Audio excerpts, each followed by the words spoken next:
नमस्कार दोस्तों, आप सभी लोगों का अपने इस चैनल में स्वागत करते हैं। दोस्तों, हम आप सभी लोगों के सामने जो है पाठ सूचना लेकर आए हुए हैं और यह पाठ सूचना जो है कक्षा 5 के हिंदी विषय से आपका पद्य से लिया गया है और प्रकरण है झांसी की रानी की समाधि पर। यह आपका प्रकरण का नाम है। तो इसी तरह के पाठ सूचना यदि आपको चाहिए तो हमारे चैनल को सब्सक्राइब कर लीजिएगा और वीडियो अच्छा लगे तो लाइक शेयर जरूर कर दीजिएगा और कमेंट करके यदि किसी भी पाठ सूचना को आपको चाहिए तो कमेंट करके बताइए, वह पाठ सूचना जल्द से जल्द मिल जाएगा। और हमारा एक चैनल ब्लॉग का है, यानी सनफ्लेक्स नाम है उसका, वहाँ पे भी जाके आप हमें सपोर्ट कर सकते हैं, प्यार दे सकते हैं और देख सकते हैं कि किस तरह का ब्लॉग हमारा बना है। वहाँ पे आपको मज़ेदार वीडियो आपको देखने को मिलेगा। तो चैनल के डिस्क्रिप्शन में जो है इसका लिंक आपको हम दे देंगे, वहाँ से आप जाके देख लीजिएगा। अब देखिए पाठ सूचना कैसे बनाया जाएगा उसको हम आपको बताते हैं। देखिए पाठ सूचना बनाने के लिए सबसे पहले आपको करना क्या होगा, यहाँ पे पाठ सूचना संख्या लिखना होगा।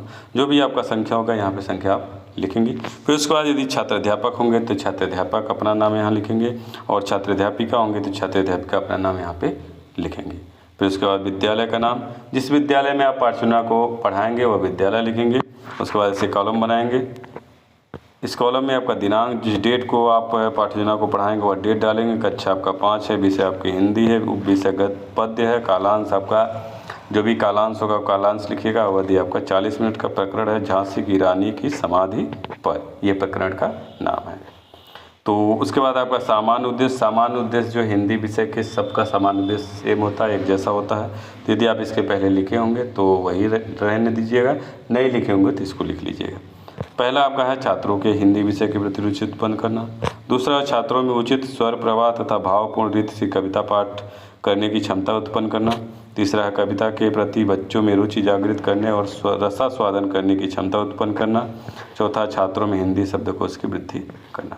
फिर इसके बाद विशिष्ट उद्देश्य, और विशिष्ट उद्देश्य जो है पाठ से संबंधित जो होता है वहीं से लिखा जाता है। तो पहला आपका है कि बच्चे देश के स्वतंत्रता सेनानियों के बारे में जान सकेंगे। दूसरा, बच्चे देश की स्वतंत्रता सेनानियों की वीरता को समझ सकेंगे। और तीसरा है बच्चे देश की स्वतंत्रता सेनानियों को अपना आदर्श बना सकेंगे। फिर इसके बाद सहायक सामग्री, चाक, डस्टर, श्यामपट्ट, रानी लक्ष्मीबाई का चित्र व अन्य कक्षा उपयोगी सामग्री। फिर उसके बाद शिक्षण विधि में प्रश्नोत्तर विधि, व्याख्यान विधि। फिर उसके बाद पूर्व ज्ञान में बच्चे स्वतंत्रता दिलाने वालों के बारे में सामान्य जानकारी रखते हैं। फिर उसके बाद प्रस्तावना के प्रश्न में ऐसे आप कॉलम बनाएंगे। क्रम संख्या, छात्र अध्यापिका कथन, छात्र कथन।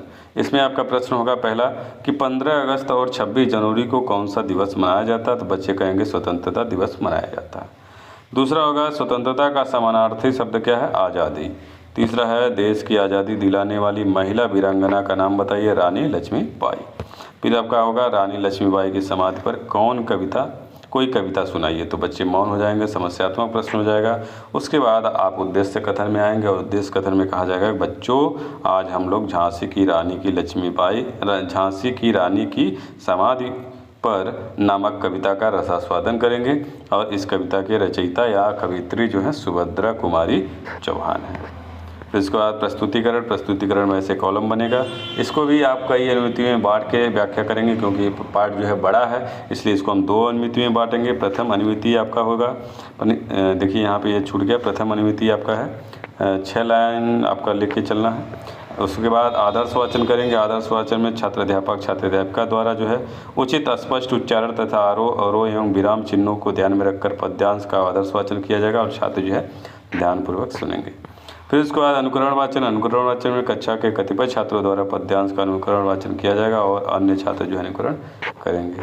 फिर उसके बाद काठिन्य निवारण में छात्र अध्यापिका जो है पाठ के कठिन शब्दों का उच्चारण करेंगे व छात्रों को उच्चारण करने को कहेंगे और छात्र जो है कठिन शब्द का उच्चारण करेंगे। अब यहाँ पे शब्द अर्थ में दिव्य का होगा चमकती हुई, अति सुंदर। लघु का होगा छोटी। भग्न का होगा टूटी हुई। संचित का इकट्ठा। फूल का मतलब चिता जलाने के बाद बची हुई हड्डियों का अवशेष। मूल्यवती का बहुत कीमती। निहित का होगा छिपा कर रखी हुई। निशिथ का होगा अर्धरात्रि। क्षुद्र जंतु का होगा छोटे जीव जंतु। गिरा का मतलब वाणी। फिर उसके बाद विचार विश्लेषणात्मक प्रश्न किया जाएगा। पहला प्रश्न होगा कौन स्वयं जलकर आज़ादी की लड़ाई का आगाज किया। बच्चे मौन हो जाएंगे। उसके बाद व्याख्या करेंगे और जब व्याख्या करेंगे छात्र जो है ध्यानपूर्वक आपकी बातों को सुनेंगे। व्याख्याओं में होगा कवित्री का मानना है कि झांसी की रानी इस समाधि में राख की एक ऐसी ढेर छिपी हैं जिसने स्वयं जलकर आज़ादी की लड़ाई का आगाज़ किया था। यह छोटी सी समाधि है, झांसी की रानी की समाधि है। यह उनके अंतिम युद्ध की वीरता का स्थान है। यह उस मर्दों के समान लड़ने वाले रानी लक्ष्मीबाई की समाधि है। फिर इसके बाद दूसरा प्रश्न करेंगे। दूसरा, किनके अस्थियों को इस समाधि में एकत्रित करके रखा गया? बच्चे मौन हो जाएंगे, फिर व्याख्या करेंगे। छात्र जो है ध्यानपूर्वक आपकी बातों को सुनेंगे। फिर इसके बाद कवित्री लिखती हैं कि इस स्थान के आसपास लक्ष्मीबाई टूटी हुई विजय की माला की तरह बिखर गई, अर्थात मृत्यु हो गई थी। उनकी अस्थियां उसी समाधि में इकट्ठी करके रखी गई हैं। यह उनकी याद की स्थली है। उन्होंने शत्रुओं के वार पर वार अंत समय तक सहन किए। वह एक वीरांगना के समान लड़ी थी। लक्ष्मीबाई स्वतंत्रता संग्राम के यज्ञ में आहुति देकर चिता पर चढ़ गई और एक ज्वाला के समान चमक उठी। फिर उसके बाद तीसरा प्रश्न होगा कि कवित्री को रानी लक्ष्मीबाई से अधिक क्या पसंद है? बच्चे मौन हो जाएंगे, उसके बाद व्याख्या करेंगे और जब व्याख्या करेंगे तो छात्र जो है ध्यानपूर्वक सुनेंगे। कवित्री कहती हैं कि जब कोई वीर युद्ध क्षेत्र में अपना बलिदान दे देता है तो उसका आदर सत्कार उसी प्रकार बढ़ जाता है जैसे सोने की भस्म सोने से भी अधिक कीमती होती है। इसलिए कवित्री को अब रानी से भी अधिक रानी की समाधि प्यारी है, क्योंकि यहाँ स्वतंत्रता प्राप्त करने की आशा रूपी चिंगारी छिपी हुई है। फिर उसके बाद द्वितीय अनुवृत्ति में आदर्शवाचन पूर्व अनुकरण वाचन पहले की तरह होगा। फिर विचार विश्लेषणात्मक प्रश्न होगा। चौथा होगा कि कवियों की वाणी में झांसी की रानी की समाधि को क्या कहा गया है? बच्चे मौन हो जाएंगे, उसके बाद व्याख्या करेंगे। व्याख्या में छात्र जो ध्यानपूर्वक सुनेंगे। और कवित्री के अनुसार इस संसार में अनेक सुंदर समाधियाँ देखने को मिलती हैं। उनके संबंध में जो भी कहानियाँ होंगी उसे आधी रात को छोटे छोटे जीव ही गाते हैं, परंतु कवियों की अमर बाड़ी में झांसी की रानी की समाधि को तो अमर कहानी कही जाती है, जिसे वीर अपने स्वर में अत्यंत श्रद्धा और स्नेह से गाते हैं। फिर उसका अगला प्रश्न होगा कि बुंदेलखंड के यश को गान करने वाले मुख से कौन कहानी सुनी है? बच्चे मौन हो जाएंगे, उसके बाद व्याख्या करेंगे। व्याख्या जब किया जाएगा तो छात्र जो ध्यानपूर्वक आपकी बात को सुनेंगे। कवित्री कहती है कि हमने बुंदेलखंड के यश का गान करने वाले के मुख से यह कहानी सुनी है कि वह मर्दानी खूब डट कर लड़ी थी, वो झांसी वाली रानी थी। फिर इसके बाद बोधात्मक प्रश्न में पहला होगा समाधि में छिपी राख की ढेर किसकी है?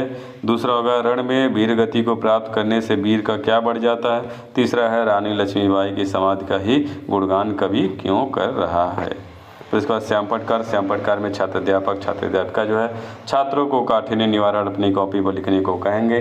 फिर इसके बाद निरीक्षण कार्य में जब छात्र श्याम पटकार कर रहे होंगे तब छात्र अध्यापिका कक्षा में घूम कर निरीक्षण कार्य करेंगे।